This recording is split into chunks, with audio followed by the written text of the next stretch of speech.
So you already know a bit about procedure. Well done! You're already halfway there to being the best delegate in your committee.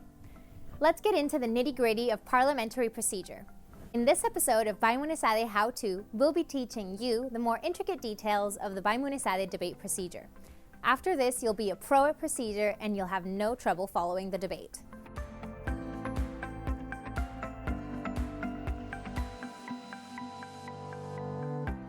After the caucus is finished and everyone is back in their seats, debate will commence.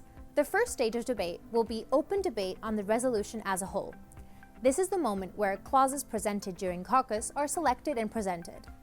Chairs will ask the delegate if they wish to submit a clause, and those who have will raise their placards. It would go as follows. We will now be moving into open debate on the resolution as a whole. Any delegates wishing to add a new clause to the resolution, please raise your placards now. This delegate has submitted a clause. Will that be in order? That will be in order.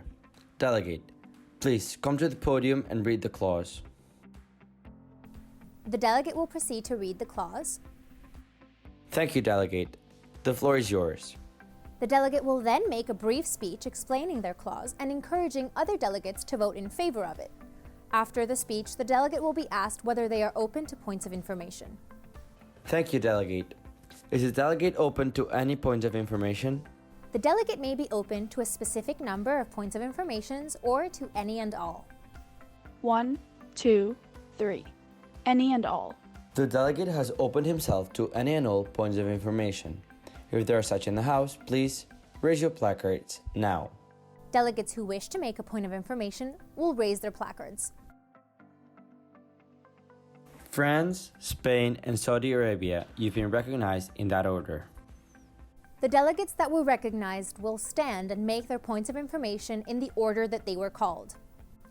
After all points of information are done, delegates must give the floor back to the chairs before they can go back to their seat. Does the delegate yield the floor back to the chairs? So yielded. Once the clause is presented, we move on to open debate on the clause, where speeches for and against the clause and amendments to modify the clause may be entertained. It would go as follows. We will now be moving into open debate on the clause. Are there any delegates wishing to make a speech for or against this clause or submit an amendment? Those who do, raise their placards. Delegate of France, you've been recognized.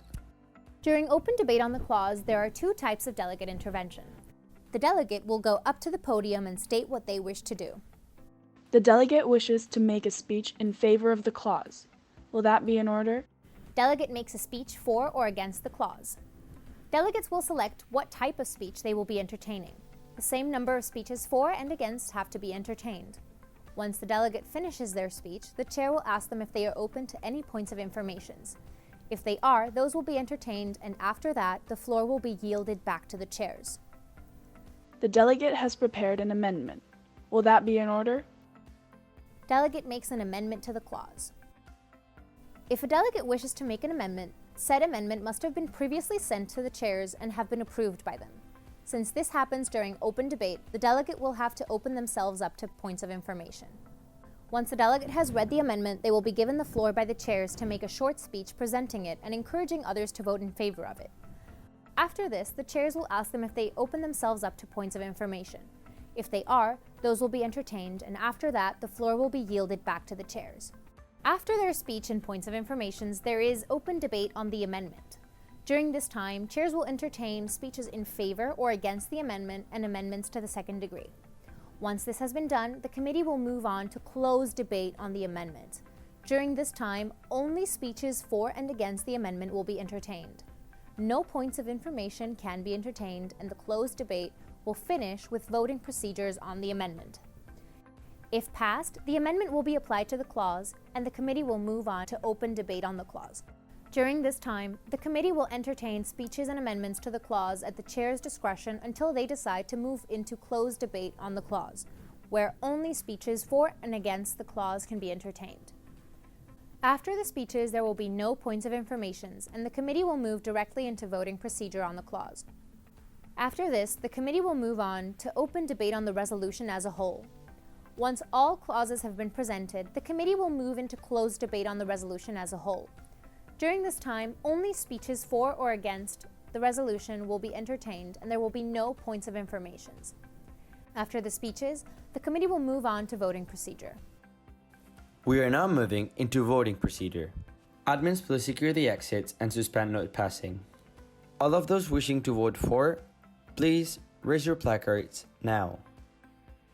All of those wishing to vote against, please raise your placards now. All of those wishing to abstain, please raise your placards now. The chair will then call out the amount of votes in favor, against, and abstentions and the result. If the resolution has passed, clapping will be in order. If there has been a tie, a vote through roll call is done.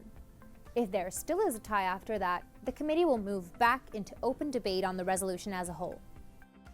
And that's how debate works. Don't worry if this feels a little bit overwhelming right now. It will all make sense once you're at the conference. You'll see that both the chairs and the rest of the team will be available to you to answer any questions you may have. We hope this video was helpful to you. In the next video, we'll be going over points and motions. Thank you for watching.